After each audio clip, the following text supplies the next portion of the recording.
am Abel, and this is my story.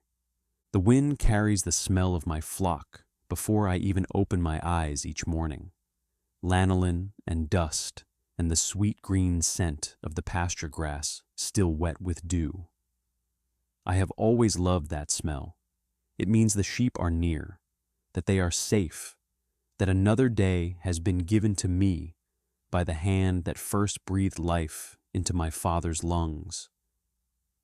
My father is Adam. My mother is Eve. I have heard the story of the garden so many times that I can almost taste it myself. The fruit that was never mine to eat. The shame that fell over my parents like a shadow that never quite lifts, even now. I was not born in Eden. I was born east of it, in the land where thorns grow instead of unbroken abundance, where my father's brow drips sweat over ground that fights him for every harvest. I have never seen paradise. I have only heard my mother weep quietly about it some nights when she thinks we are asleep. My older brother is Cain. We are close in age, close enough that we learn to walk in the same season, close enough that I cannot remember a single day of my life without him standing somewhere nearby.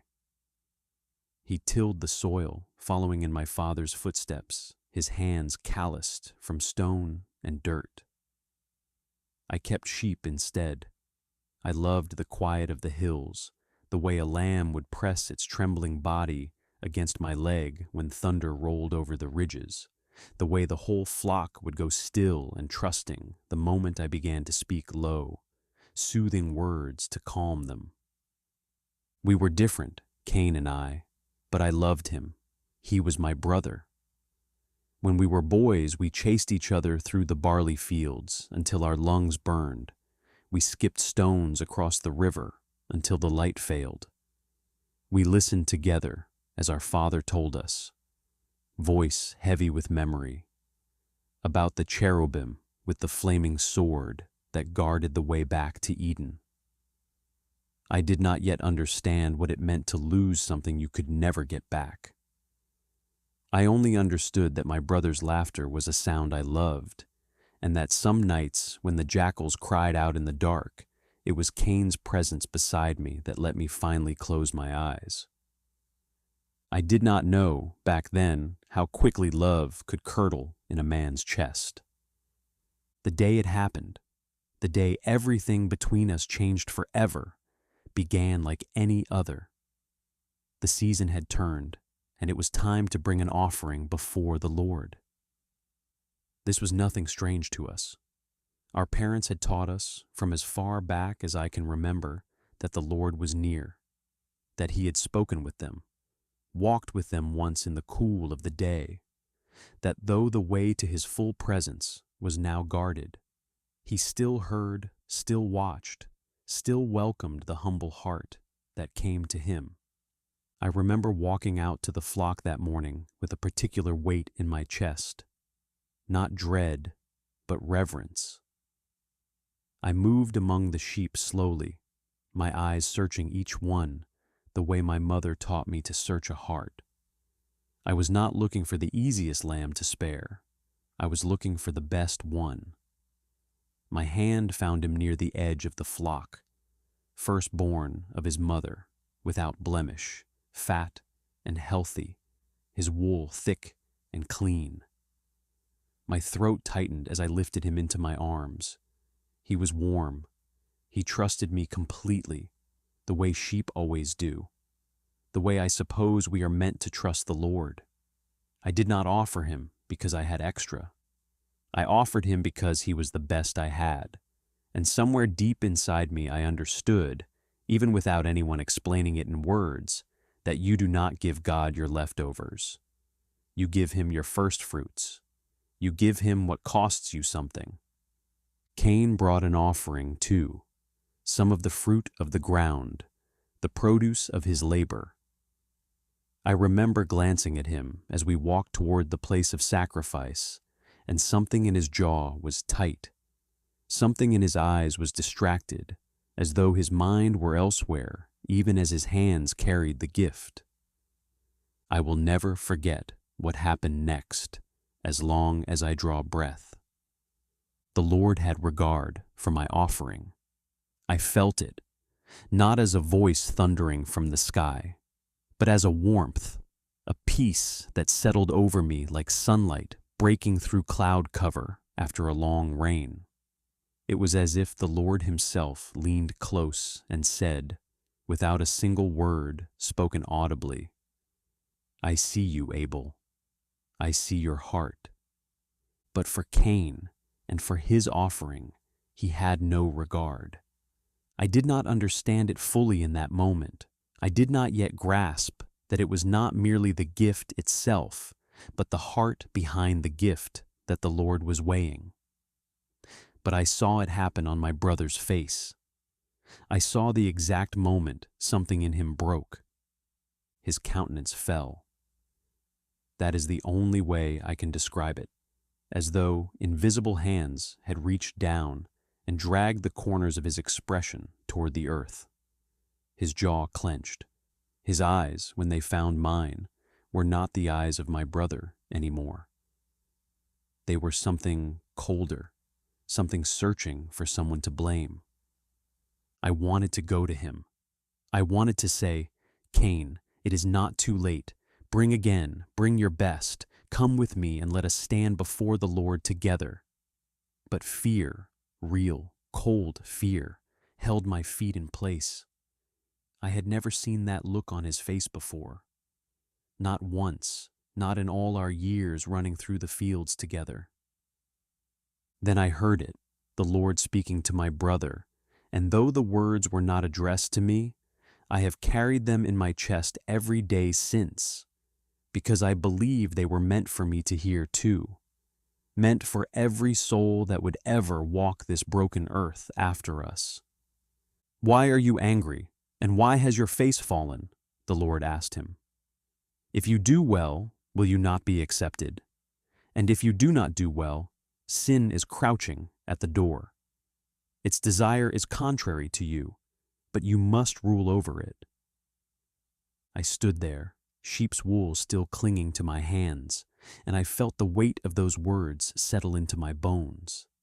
Sin, crouching, like a lion in the tall grass, patient, waiting, watching for the moment my brother's guard would drop.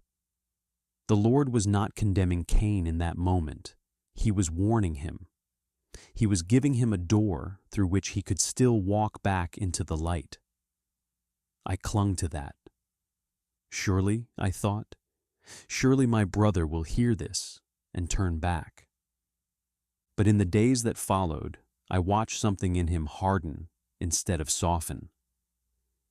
He grew quiet around me. Where once he would call out my name across the field just to laugh at some foolish thing, now his eyes slid past me as though I were a stranger. I would catch him staring at me sometimes in the evening when the fire burned low and our parents had gone to sleep, staring with an expression I could not name, though it made the hair on my arms rise. I prayed about it. I did not have the words that later generations would have, no psalms yet written, no prophets yet sent. But I had a heart that knew how to reach upward, the way I had learned from my parents, the way my sheep reached toward me when they were afraid. I asked the Lord to soften my brother's heart. I asked him to forgive me if somehow I had wronged Cain without knowing it.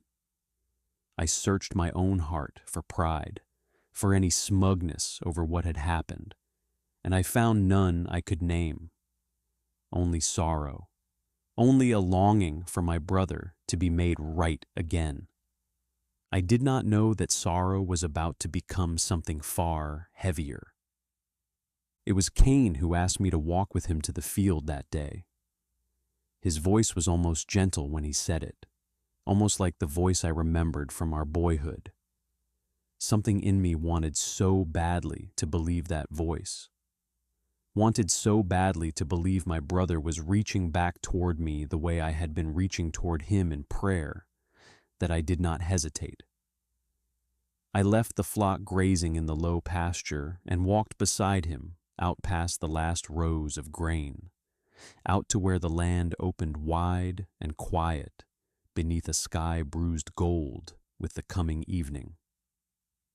I remember the sound of the wind moving through the stalks. I remember the smell of turned earth beneath our sandals. I remember, for one brief and terrible moment, catching sight of something in my brother's hand that had not been there before, and feeling my whole body go still the way a lamb goes still when it senses the wolf before its eyes ever find it. I did not run. I do not know, even now, whether it was because I could not believe what I was seeing, or because some part of me had already surrendered itself into the Lord's hands the moment I placed that first lamb upon the altar.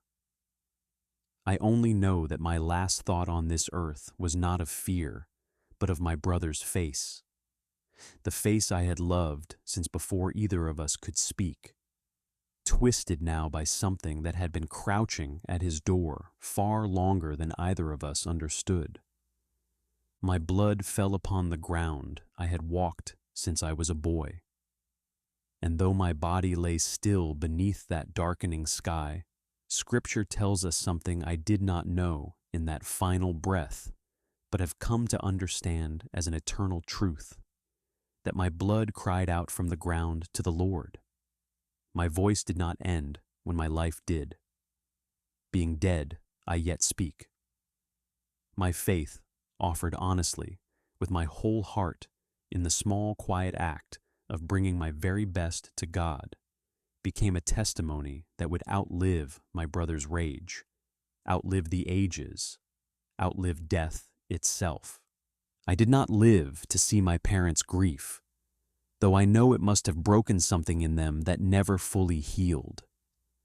I did not live to see the years that followed, the sons and daughters that would fill the earth, the long, slow unfolding of God's plan of redemption stretching from that field all the way to a cross where another firstborn, without blemish, would be offered, not by a trembling shepherd's hands, but willingly by the Lamb himself, whose blood would speak a better word than mine, a word of forgiveness rather than judgment. If you take nothing else from my story, take this: God sees the heart behind the gift, not merely the size of it. He warns us before sin devours us, and he leaves the door open as long as breath remains in our lungs. Do not let bitterness crouch unchallenged at your door. Rule over it before it rules over you. And know this: even when it feels as though your faithfulness goes unseen, unrewarded, even when it costs you everything, your offering to God is never wasted.